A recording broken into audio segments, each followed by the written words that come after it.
Welcome back, fellow gardeners. Welcome back to my channel. Today I want to talk about the Alocasia. I came into my garden and suddenly realized, look at my elephant here, how big it is. And then I had this thing, I had to go and look for Alocasias. And also we have done a channel of propagation of Alocasias. So I'm putting it all together.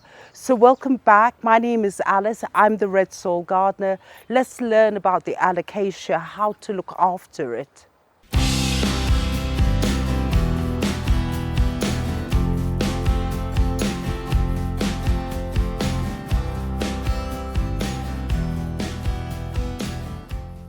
So today I'd like to talk about Alocasias. Now the beautiful thing about Alocasias as I sit here in my rainforest is that they did become very, very popular. Now the reason why they did become popular is because of the foliage and also their flowers, their leaf stem. Now, the thing about Alocasias, they come from the tropical forests, and basically they just sit underneath this canopy of trees that drop all these old leaves on the ground. So that makes it much easier when you start thinking, how do I look after my Alocasia? That gives you an indication. Once you know that Alocasias do come from the tropical forest and you can imagine them there, then actually it makes it much easier for you to know the light, the soil and the watering requirements for this plant. So now again, let's look at it. So in a rainforest, you do have this canopy of trees that bring in filtered light, and sometimes it is bright and indirect. So these little babies, this is exactly what they want, is that there are some varieties which can take full light. And when you do go shopping, do ask at your garden center, because not all Alocasias have the same requirement. But the ones I have here is they like the direct, the bright indirect light that they would actually get in a forest. Now the next thing you have to visualize is all these old dead leaves falling on the floor onto these Alocasias. So once you do look at that, you say, what is the soil requirement for Alocasias? I would actually replicate exactly what they have in a rainforest. So what I did here is we made some of our own compost, which we use in the garden. So what I did to make this mixture for the Alocasia is, first of all, if you do take your pot, do have that drainage hole so that the water can actually just go through. So basically, if you're looking at the soil requirement, try to replicate the same thing. And if you look at this soil that I have here, it's full of organic matter. And then what we did is we did add in some pumice into the soil so that we can create aeration for the plant and also to give it a really good drain. Now, so we've looked at the light requirement, we've looked at the soil requirement. Again, now let's look at the water requirement for a plant that grows in the rainforest. Now I would imagine that if it is in the rainforest and all these canopy of trees happening, is that our Alocasia, as it sits at the bottom of these trees, and that's where it's growing, is most probably it doesn't get that much torrential rain, because obviously the canopy would actually dissipate some of this water. So with Alocasias is basically they do like their soil to be moist, but they don't like it to be waterlogged, because once you get waterlogging is that you get root rot and other bacterial infections on your plant. Now, the other thing about our beautiful, sweet Alocasias, and these one, if you notice, they do have that arrowhead, lovely leaves, and we did a propagation on this one, and I will talk about it later.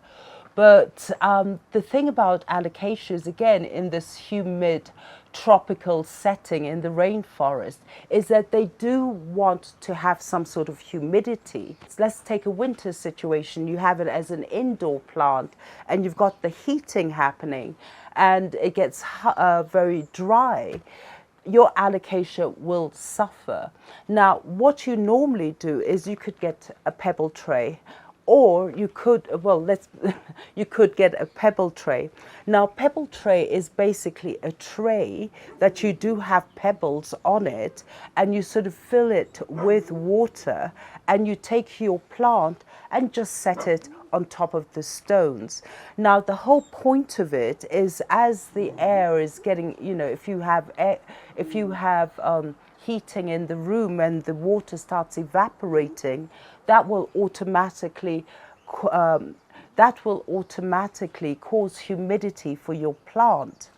Now, another way of getting humidity to these plants is actually, as I've done here, is you group them together. Now, once you group them together, what happens is, as the plants transpire, transpire, is that it causes the air rises with its moisture and actually keeps that area humid. So that is another problem solution. Another solution, what you could do, is that if you don't have a humidifier, or you haven't done a pebble tray, or you don't have enough plants to group them together, what I would do with your alocasia is just take it and put it in your shower, because as you shower, all that steam does create humidity, and leave it there overnight and your plant will be happy. What it is about alocasia, because some of these alocasias are quite flimsy, and we know that they like bright indirect sun, but when you do put them outside in full sun, although some varieties do like to have full sun, is you should check with your garden center when you do purchase your alocasia. But when they do get scorched, they will turn brown, they will turn yellow, and then in the end they will die off. Now, if we take it in as an indoor plant, as we said, bright indirect sun, don't put it right next to the window, because the heat and the heat from the window and the sun coming through that window again would scorch your alocasias. So what I would do is actually just pull it slightly away from the window, where it will still get the bright indirect sun, but at the same time it wouldn't damage through scorching. Now, there are many cultivars and hybrids out there, and I've seen videos of lovely alocasias in these lovely colors, purple and pinks and variegated colors. And there's a lot out there in the market.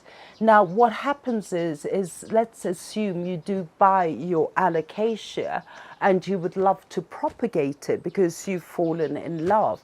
Now, I did that similar thing with my Frederick. Where is she? So this is the alocasia that I worked with last year. And I just love it because, first of all, people find it very interesting, and it's got a sort of very velvety texture, and people call it looks like the African mask. And we did, which we will attach, a propagation. Now, this particular alocasia actually works, its roots are rhizins. And what we simply did, and I still have a lot of the babies, if you look at this, all these little babies have sprouted out from the mother, and maybe from also those rhizins that we had put inside the soil.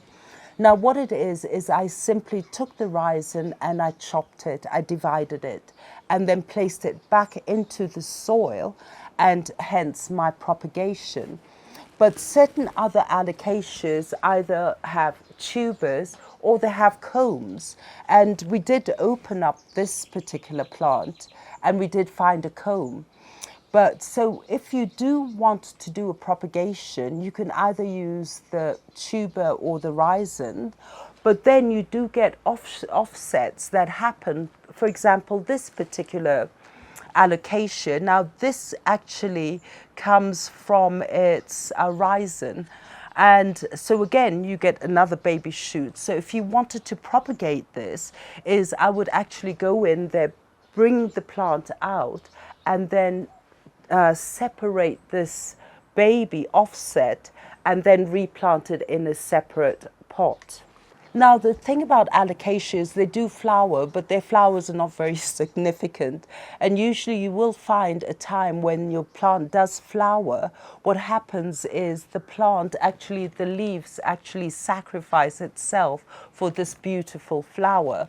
Now, again, for this propagation purposes, is that you can collect the seeds and use that for propagation, but I have never really tried that. Now, the other thing is that if you do have an alocasia that does have tubers, and we will show you pictures, is that you will get your offshoots springing out of those tubers. And again, is that you can use that to propagate. Now, what happens with these lovely plants, and they do get really, really tall, and it's really just the leaf stem that grows taller and taller. Now, what happens is that because you got the roots happening and you got these amazing leaf stem going up, is that basically these guys need a lot of feeding. So during the growing season, and which is spring and summer, do use some fertilizer and help give it that boost. So I would actually say a balanced fertilizer with nitrogen and potassium in it, a 20-20-20 would do. But just to give it that extra strength, because they do grow very, very fast and they do need that support of the fertilizer. However, over the winter period, you don't need to fertilize it so much because they do go into a dormant stage and you may lose some of their leaves. But as soon as spring comes, your alocasia will spring up. So fellow gardeners, that's my little ideas and my tips for alocasias. I hope you do go and buy some and do try to propagate it during the next growing season, and you will be so, so happy. I'll never look back. Thank you. Don't forget to like and share and subscribe. Don't forget to send your comments to me. I always do try to answer, and I love your comments. And I want to also thank you, all my new subscribers. Thank you so much for joining our channel. We do have fun, and you do see sometimes my dogs, but we do have fun. So thank you so much. And don't forget, we're on Facebook, we're on Instagram. Leave me a message. If you have a problem with your plant, I always try to help you. So thank you and happy gardening.